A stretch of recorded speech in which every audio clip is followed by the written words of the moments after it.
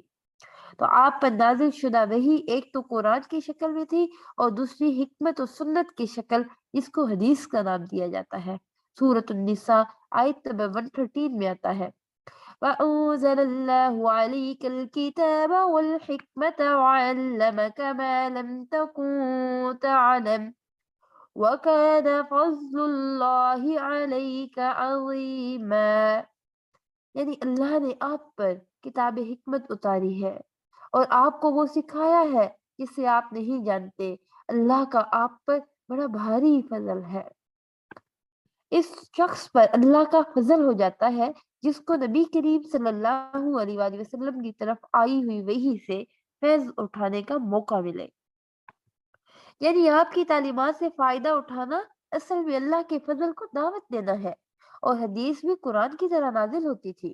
سورۃ النجم آیت نمبر 3 اور 4 میں آتا ہے وَمَا يَنطِقُ عَنِ الْهَوَىٰ إِنْ هُوَ إِلَّا وَحْيٌ يُوحَىٰ۔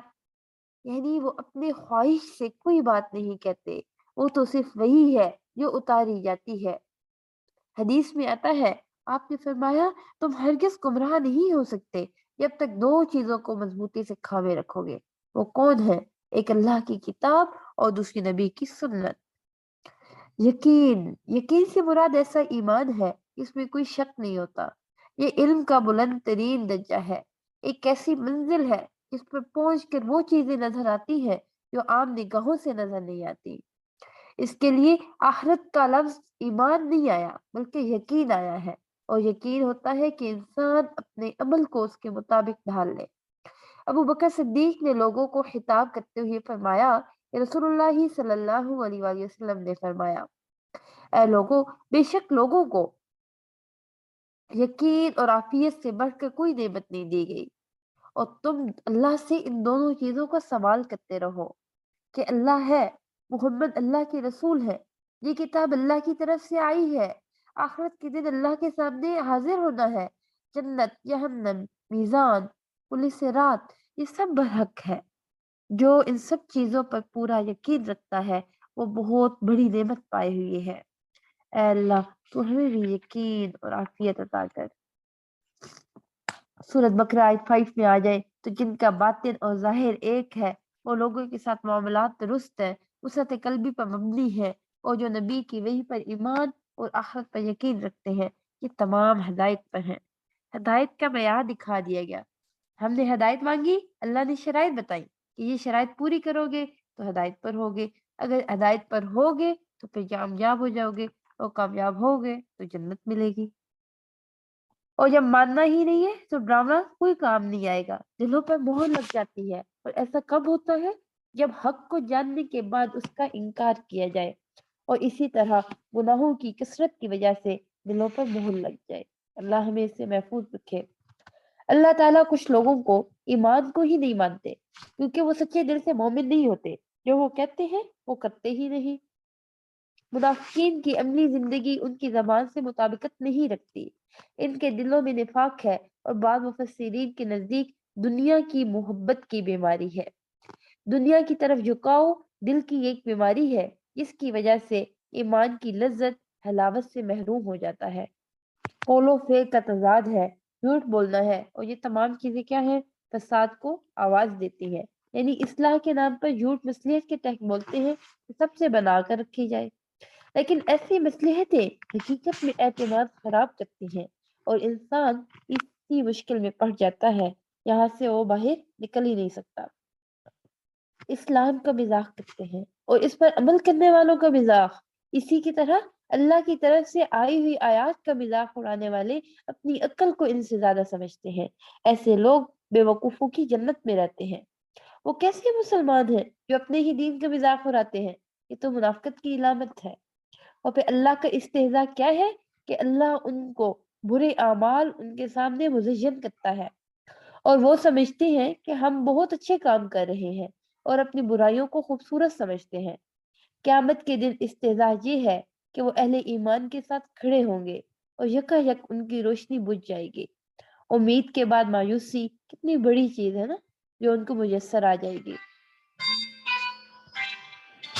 ان کے دل کی ابتدا میں نور آیا، لیکن جب انہوں نے دیکھا کہ دین پر عمل کرنے سے دنیا کے کچھ نقصانات کرنے پڑتے ہیں تو انہوں نے دین چھوڑ کر دنیا کا راستہ اختیار کیا۔ ان کا کفر غالب آ گیا، ان کے اندر کا نور بجھ گیا اور جو بھٹکتے رہ گئے اور ہدایت پانے والے نہیں۔ قلب کے نور، دل کا نور یہ اللہ کے ہاتھ میں ہے، اس لیے ہمیں دعا کیا سکھائی جاتی ہے؟ اللہم اجعل فی قلبی نورا، اللہم اجعل فی قلبی نورا، یعنی اللہ ہمارے دل میں نور بھر دے، روشنی بھر دے۔ ہدایت کی کوئی بات نہیں سنائی جاتی انہیں۔ منافقین کو کیا ہوتا ہے؟ وہ کانوں سے ٹکرا کے واپس آ جاتی ہے، دل کے اندر ہی نہیں جاتی، حق بات کہہ ہی نہیں پاتے، دیکھ ہی نہیں پاتے، سن ہی نہیں پاتے۔ حق کی نشانیاں زمین اور آسمان میں بکھری ہوئی ہیں لیکن انہیں نظر ہی نہیں آتی۔ انسان سوچے کہ اللہ سے بھاگ کر کہاں جا سکتا ہے، اور جب موت کا فرشتہ آئے گا پکڑ کر گرفتار کر لے گا، واپسی کا راستہ کہاں ہوگا؟ ایک اللہ کے سامنے ہی تو حاضر ہونا ہے، اس سے پہلے وہ وقت آئے اس کی تیاری کرنا ہمارے لیے لازم ہے۔ تو عملی منافقت کیا ہے؟ کہ آسان حکم پر دین کی طرف آتے ہیں اور جب مشکل وقت آتا ہے تو دین سے پھر جاتے ہیں۔ اللہ تعالیٰ نے ان سے ہدایت کی مکمل صلاحیت نہیں چھینی۔ ہر شخص کہیں نہ کہیں قول و فعل کا تضاد رکھتا ہی ہے، کہیں نہ کہیں اس میں منافقت پائی ہی جاتی ہے۔ حضرت عمر رضی اللہ عنہ نے حضرت حذیفہ سے پوچھا تھا کہ جن منافقین کے نام اللہ کے رسول نے بتائے ان میں عمر کا نام تو نہیں تھا؟ اسی طرح حضرت حنزلہ کہتے ہیں کہ نافق حنزلہ، حنزلہ منافق ہو گیا، یعنی پیغمبر اور انبیاء اور صحابہ اس بات کا خوف کرتے تھے کہ کہیں ان پہ منافقت تو نہیں آ گئی۔ ابو بکر بھی فرماتے ہیں کہ میری بھی یہی کیفیت تھی، لیکن آج ہم اپنے آپ کو پکا سچا مومن اور منافقت سے دور مومن سمجھتے ہیں، اور نفاق ہوتا ہی اس میں ہے جس کو منافقت کا ڈر ہی چلا جائے، ورنہ ہر سچے مومن کو اپنے بارے میں منافقت کا ڈر لازمی رہتا ہے۔ ہمیں دعا کرتے رہنا چاہیے کہ اے اللہ جب تک ہم زندہ رہیں ہمیں ہماری سماعت، ہماری بصارت، ہماری قوت سے مستفید کر اور انہیں ہمارا وارث بنا دے۔ اے اللہ تو ہم سے یہ صلاحیتیں نہ چھیننا اور ہمیں ہدایت پر ہی قائم رکھنا۔ اپنے رب کی عبادت کرنی ہے، اس سے زیادہ محبت کرنی ہے جس نے ہمیں پیدا کیا، کیوں؟ تاکہ ہم بچ سکیں دنیا میں گناہوں سے اور مشکلات سے، اور آخرت میں جہنم سے۔ عبادت کے لائق وہی ہے، سب کچھ اس نے بنایا۔ عبادت کے لیے قرآن پڑھنے کی ضرورت ہے تاکہ پتہ چلے کہ اللہ کو کیا پسند ہے اور کیا پسند نہیں ہے۔ عبادت کے لیے 4 لفظ ہمیشہ یاد رکھیں، ایک ظاہری، ایک باطنی، ایک اعمال، ایک اقوال۔ قرآن جیسی کوئی چیز انسان نہیں بنا سکا، یہ اللہ کی طرف سے چل نہیں رہا۔ اگر قرآن کے بغیر زندگی بسر کی تو اللہ کو ناراض کر کے گئے تو انجام بڑا برا ہونا ہے۔ جنت میں دیے گئے پھل انہونے نہیں ہوں گے، مومنین اس سے مانوس ہوں گے، لیکن ذائقہ مختلف ہوگا۔ وہاں ان کے لیے ظاہری اور باطنی طور پر پاکیزہ بیویاں ہوں گی۔ وہ ہمیشہ کی زندگی ہے، اس کے لیے ہمیں تیاری کرنی ہے، اور شرط کیا ہے؟ ایمان ہو، اس کے بعد عمل صالح ہو، نیک اعمال ہو۔ نیک اعمال میں پھر 4 چیزیں آتی ہیں، ایک تو علم ہونا چاہیے، ہماری اچھی نیت ہونی چاہیے، اس پر صبر ہونا چاہیے، اور اخلاص ہونا چاہیے یعنی خالص نیت۔ اللہ تعالیٰ بندوں سے ایسی زبان میں بات کرتا ہے جو سمجھ میں آنے والی ہوتی ہے۔ ایمان والے چھوٹی سے چھوٹی مثال پر بھی خوش ہوتے ہیں کہ ہماری رب کی طرف سے ہے، اور بندوں کے گمراہ ہونے میں قصور بھی ان کا اپنا ہوتا ہے۔ جو رب کے حکم کے سامنے سر تسلیم ہم نہیں کرتا، اللہ اسے ہدایت کی توفیق دیتا ہے۔ اس کے برعکس فاسق جو ہے اس کو ہدایت کی توفیق نہیں ملتی، کیوں؟ کیونکہ وہ اللہ کی حدود توڑتا ہے۔ تو اللہ کو ہدایت کسے دیتا ہے؟ جو اس کے سامنے سر تسلیم ہم کرے۔ آیت 27 میں فاسقین ہے، تو فاسقین کون ہے؟ جو اللہ کا عہد توڑ دیتے ہیں، لا الہ الا اللہ کا پاس ہی نہیں رکھتے، اللہ کی قسم کھا کر بندوں کے ساتھ کیے ہوئے عہد ختم کر دیتے ہیں، قطع رحمی کرتے ہیں، اور اس قوم پر تو اللہ کی رحمت ہو ہی نہیں سکتی جو قطع رحمی کرنے والے ہوں۔ صلہ رحمی یعنی رشتہ داروں سے اچھا سلوک، اس کے فائدے میں حدیث بھی ہمیں ملتی ہے کہ انسان کے رزق اور اس کے عمر میں برکت ہوتی ہے۔ حسن سلوک کیا ہے؟ کہ ہر حالت میں اچھا کرنا ہے۔ ایسا کرنے والوں کا اچھا عمل لوگوں کے رویے کے تابع نہیں ہوتا، تاکہ لوگ اچھے ہوں تو وہ بھی اچھا ہو، لوگ برے ہیں تو وہ بھی برا ہو۔ لیکن کیوں؟ کیونکہ یہ منافق کی علامت ہے۔ مومن بد اخلاق نہیں ہو سکتا۔ آیت 31 میں ہے کہ یہ اللہ کا خاص فضل ہے جو اس نے انسان کو علم کے ساتھ شرف بخشا۔ انسان کی عزت بھی علم کے ساتھ ہے۔ کھانے پینے سے پہلے ہی علم نازل کیا گیا، اور علم حاصل کرنا انسان کے کھانے اور پینے سے بھی زیادہ اہم ہے۔ اللہ تعالیٰ نے انسان کو زمین کے لیے پیدا کیا، جنت میں تو صرف امتحان کے لیے رکھا، اور یہ بتانے کے لیے کہ اگر اللہ کی نافرمانی کی تو جنت نہیں ملے گی۔ سبحان اللہ۔ اللہ توبہ کی توفیق بھی دیتا ہے، اسے قبول بھی کرتا ہے، اس پر اجر بھی دیتا ہے، اور بندے سے خوش بھی ہوتا ہے۔ تو ہم اللہ تعالیٰ سے اپنے سب گناہوں کی توبہ کرتے ہیں۔ بہترین خطا کار کون ہے؟ توبہ کرنے والا۔ جو توبہ کرتا ہے اللہ اس کی توبہ ضرور قبول کرتا ہے۔ تو ہدایت پہ اگر ہم چلیں گے تو فائدہ کیا ہوگا کہ دنیا اور آخرت میں خوف نہیں رہے گا، اسی طرح تنگی بھی نہیں رہے گی۔ آیت 40 میں ہے، یہ پہلی صورت ہے ویسے جو مکمل طور پر مدینہ میں ابتدائی دور میں نازل ہوئی۔ تو اللہ نے بنی اسرائیل کی طرف بہت سے انبیاء بھیجے، اور آخری نبی تمام انسانوں کی طرف مبعوث کیا، جن میں بنی اسرائیل بھی شامل تھے۔ اس لیے ان سے خطاب ہے، ان کو بتایا جا رہا کہ اللہ کا عہد ہے، اگر تم عمل کرو گے تو وہ تم کو جنت میں داخل کرے گا اور دنیا میں بھی عزت دے گا۔ دنیا کے فائدوں کی خاطر اپنا دین نہ بیچو، حق کو واضح کرو۔ سب سے اہم ترین عبادت اس کا بار بار ذکر ہے، وہ نماز ہے، اور نماز ایک معیار ہے یہ دیکھنے کا کہ ہمارے اندر ایمان کتنا ہے، ہم کس درجے کے متقی ہیں۔ جائزہ لیجئے ذرا، جب اذان ہوتی ہے تو دل پر کیا گزرتی ہے؟ نماز کا وقت آتا ہے تو کیفیت کیا ہوتی ہے؟ مصلی اور نماز کی طرف ہم کس شوق سے جاتے ہیں؟ اس جگہ کو کیا سمجھتے ہیں؟ کوئی باغ ہے یا قید خانہ ہے؟ صبر اور نماز سے انسان کی زندگی آسان ہوتی ہے۔ تمام انبیاء مشکل اوقات میں نماز ہی پڑھتے تھے۔ حضرت سارہ نے جب ظالم بادشاہ سے بچنے کے لیے نماز شروع کی، ادھر ابراہیم نے بھی نماز شروع کی، تو اللہ نے کس طرح انہیں ظالم بادشاہ سے نجات دی۔ یہ نماز تو اللہ کی رحمت ہے، یہ تو اللہ سے حفاظت میں رکھتی ہے۔ کتاب کس کے لیے آئی ہے؟ تاکہ اس سے ہدایت حاصل کرے۔ دنیا میں کسی کی بھی اتنی طاقت نہیں ہے کہ وہ اللہ کو دیکھ سکے۔ حتیٰ کہ حضرت موسیٰ علیہ السلام بھی بے ہوش ہو گئے تھے صرف پہاڑ پر ایک تجلی پڑتے ہوئے دیکھ کر۔ اللہ کی پسندیدہ امت نے جب اللہ کی نافرمانی کی اس کو پکڑ لیا۔ اس بات کا ذکر کیوں کیا گیا؟ تاکہ ہم سبق سیکھیں، اس بات پر فخر نہ کریں کہ ہم امت محمدی ہیں، بلکہ وہ کام کریں کہ قیامت کے دن نبی کریم صلی اللہ علیہ وآلہ وسلم کے سامنے شرمندہ نہ ہو کہ یہ تھی وہ امت جس نے دین میں نئے طریقے اختیار کیے۔ اس دین پہ چلنا ہے جو اللہ نے محمد کے ذریعے ہمیں دیا، اور اس کی اطاعت کرنی ہے۔ ہمیں یاد رکھنا چاہیے کہ تقویٰ کا معنی گناہوں سے بچنا ہے، اسی طرح آخرت میں عذاب سے بچنا ہے۔ گناہ چھوٹا ہو یا بڑا، اس سے بچنا ہے۔ ایک گناہ دوسرے گناہ کو کھینچ لاتا ہے، اور یوں انسان نافرمانیوں کی دلدل میں پھنس جاتا ہے۔ یہ اللہ کے غضب کا مستحق ہوتا ہے۔ بنی اسرائیل کے ساتھ ایسا ہی معاملہ ہوا۔ 62 میں اجر ملنے کی شرائط بیان کی۔ کیا؟ کہ ایمان کے ساتھ عمل صالح ہو، گناہوں سے بچ کر اطاعت اور فرمانبرداری کی زندگی گزارے۔ بنی اسرائیل کے سر پر پہاڑ کو مسلط کر کے کہا گیا کہ جو کتاب ہدایت دی گئی ہے اس کو پکڑ لو۔ تو ہمارے لیے کیا حکم ہے یہاں پہ کہ اس کتاب کو مضبوطی سے پکڑے۔ قرآن ہی عمل سے ہی تقوی حاصل ہوتا ہے۔ اللہ کی رحمت ہے کہ اللہ نے بنی اسرائیل کو بچا لیا اور مزید عمل کا موقع دیا۔ اللہ تعالیٰ ہمیں بھی مواقع دیتا رہتا ہے۔ ہماری زندگی میں بھی اللہ کی طرف متوجہ کرنے کے لیے مشکلات اور پریشانیاں آتی ہے، تاکہ ہم اپنی غلطیوں کو دیکھیں، ان پر توبہ کریں، اپنی اصلاح کریں، اللہ کی طرف راغب ہوں، اللہ کی طرف ڈور لگائیں۔ لیکن جب ساری مشکلیں آنے کے بعد ہم اس میں ہی گم ہو جائیں اور اللہ کے ساتھ ہمارا تعلق مضبوط نہیں ہو، تو یہ ایک وارننگ ہوتی ہے۔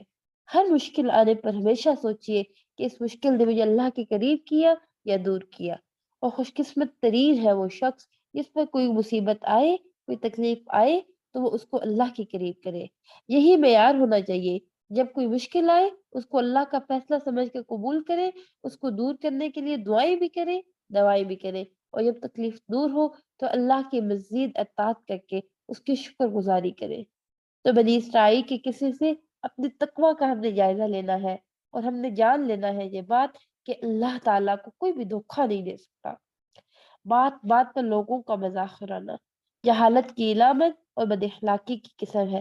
کسی کی شکل کا، کسی کی لباس کا، کسی کے بولنے کا مذاق، اس کی نقل، یہ بد اخلاقی ہے۔ بنی اسرائیل ایک لمبے عرصے تک فرعونیوں کے ساتھ رہے جو گائے کی پوجا کرتے تھے، تو ان کے اندر بھی گائے کی محبت پیدا ہو گئی۔ انسان پر ہمیشہ صحبت کا اثر ہوتا ہے، ماحول کے اثرات ہوتے ہیں۔ جو چیزیں ہمیں پسند نہیں ہوتی، جب ہم دیکھتے ہیں کہ سبھی اس کو پسند کر رہے ہوتے ہیں تو ہماری بھی ناپسندیدگی کا اثر جو ہے وہ انسان کے اندر سے نکل جاتا ہے۔ تو بنی اسرائیل کو خالص کرنے کے لیے ان کا امتحان لیا گیا۔ آزمائش اور امتحان ہمیشہ خالص کرنے کے لیے آتے ہیں، بندے کو اللہ کے قریب کرنے کے لیے آتے ہیں۔ گائے کو ذبح کرنے کا حکم دیا گیا، کیوں؟ تاکہ انسان کے اندر عبودیت کا جذبہ پیدا ہو۔ جب اللہ تعالیٰ کے کسی حکم پر عمل کرنا مشکل ہوتا ہے تو ہم اس کے بارے میں سوال پر سوال کرنے لگتے ہیں تاکہ وہ حکم ختم ہو جائے، لیکن ایسا نہیں ہوتا، وہ حکم تو باقی ہی رہتا ہے۔ آئی 69 میں ہے کہ کیا ہم خود بھی اپنے لیے اتنی ہی دعا کرتے ہیں جتنی کثرت سے ہم دوسروں کو دعا کرنے کا کہتے ہیں؟ جتنی بار ہم دوسروں سے کہہ رہے ہوتے ہیں اتنی بار ہمیں خود ہی چاہیے کہ ہم دعا کر لیں اپنے لیے۔ بندوں سے کہہ رہے ہوتے ہیں تو اپنے مسئلے اللہ سے ہی بیان کر لیجئے، حل بھی ہو جائیں گے۔ بات سنتے ہی مان لینی چاہیے کہ یہ حکم دیا ہے تو اس کو مان لیں۔ یہ فرشتوں کی صفت بھی ہے کہ فوراً مان لیتے تھے۔ صحابہ کرام بھی آپ کی بات سن تو فوراً اطاعت کرتے تھے۔ جابر بن سلیم کہتے ہیں کہ میں نے ایک شخص کو دیکھا کہ لوگ اس کی بات بہت سنتے ہیں اور مانتے ہیں، جو بھی وہ کہتے ہیں وہ فوراً قبول کر لیا جاتا ہے۔ انہوں نے پوچھا وہ کون ہے جس کی اتنی اطاعت کی جاتی ہے؟ تو لوگوں نے بتایا یہ نبی کریم صلی اللہ علیہ وآلہ وسلم یعنی اللہ کے آخری رسول ہے۔ تو ہمیں اپنا جائزہ لینا ہے کہ ہم کس کی عبادت کر رہے ہیں، صحابہ کی یا بنی اسرائیل کی جو اپنے پیغمبر کے ساتھ ایسا سلوک کر رہے ہیں کہ بات ہی نہیں مانتے؟ یعنی ہم کتنی بات مانتے ہیں اللہ کے رسول کی؟ موسیٰ علیہ السلام نے تو پہلے ہی حق بیان کر دیا تھا، لیکن حجت بازیوں کے بعد جو بنی اسرائیل کو ٹھیک لگا اس کو مان لیا۔ کثرت سوال سے اپنے لیے کام کو مشکل بنا لیا۔ جب انہوں نے اپنوں پر سختی کی تو اللہ نے بھی سختی کی، مزید شرائط بتاتے گئے۔ وہ گائے اس لیے ذبح نہیں کرنا چاہتے تھے، وہ سمجھتے تھے کہ گائے ذبح کرنے سے کوئی مشکل آ جائے گی، جبکہ گائے کا ذبح کرنا ان کے لیے باعث رحمت ہوئی۔ کیسے؟ کہ وہ ایک قاتل کا پتہ چل گیا۔ اس سے پتہ چلا کہ انسان توہمات سے نکلے اور اللہ کے احکام پر خوشی سے عمل کرے تو کبھی نقصان ہو ہی نہیں سکتا۔ آیت 74 ہے، اس آیت میں 3 طرح کے پتھروں کی بات ہوئی، مطلب 3 طرح کے انسانوں کو ظاہر کیا گیا۔ پہلی قسم کے پتھر وہ ہیں جن سے نہریں پھوٹ پڑتی ہیں۔ اسی طرح بعض لوگوں میں خیر اور نیکیاں جمع ہوتی رہتی ہے، علم حاصل کرتے رہتے ہیں، علم سے محبت آتی رہتی ہے، حتیٰ کہ آخرکار ان سے خیر کے چشمے پھوٹتے ہیں۔ اسی طرح دوسری قسم کے وہ پتھر ہیں کہ پانی جذب کرتے رہتے ہیں، ان کے اندر چلا جاتا ہے، جب کوئی چوٹ لگتی ہے، زلزلہ آتا ہے تو ان کے شگاف پڑتے ہیں اور پانی پھوٹتا ہے، چشمے بہتے ہیں۔ اسی طرح کچھ لوگوں کے اندر خیر جذب ہوتی رہتی ہے لیکن وہ جلدی باہر نہیں آتی جب تک ان کی زندگیوں میں کوئی حادثہ نہ آئے، کوئی چوٹ نہ پڑے۔ جب ایسا ہوتا ہے تو ان کے اندر سے بھی خیر ہی نکلتی ہے۔ تیسری طرح کے وہ پتھر ہیں کہ جب کوئی زلزلہ وغیرہ آتا ہے یا پہاڑوں سے پتھر نیچے گرتے ہیں تو اللہ کی خشیت سے وہ وہیں پر ڈھلے رہتے ہیں۔ تو بظاہر کیا ہے؟ اسباب، یعنی ان کے اندر بھی اللہ کی خشیت ہوتی ہے۔ تو کچھ لوگ پتھروں کی طرح سخت نظر آتے ہیں لیکن جب اللہ کا ڈر آتا ہے تو وہ جھک جاتے ہیں اور گناہوں سے توبہ کرتے ہیں۔ یعنی پتھر بھی توبہ کرتے ہیں، آنسو بہاتے ہیں، پتھر بھی خیر پہنچاتے ہیں، پانی نکالتے ہیں، اور پانی کیا ہے؟ زندگی ہے۔ اسی طرح انسانوں کے بارے میں یہ بدگمانی نہیں ہونی چاہیے، ان کے معاملے میں بھی خیر ہونی چاہیے جو کسی بھی وقت سامنے آ جاتی ہے۔ اس سائٹ میں تربیت اولاد کے ہمیں ٹپس لینے چاہیے۔ یعنی بعض اوقات بچوں کے دینی معاملات سے والدین پریشان ہوتے ہیں، کبھی بھی مایوس نہ ہو، آپ خیر کے کام کرتے چلے، بچے خیر کو جذب کریں گے، آخرکار ان سے خیر ہی نکلے گی۔ شرط کیا ہے؟ کہ والدین، گھر کا ماحول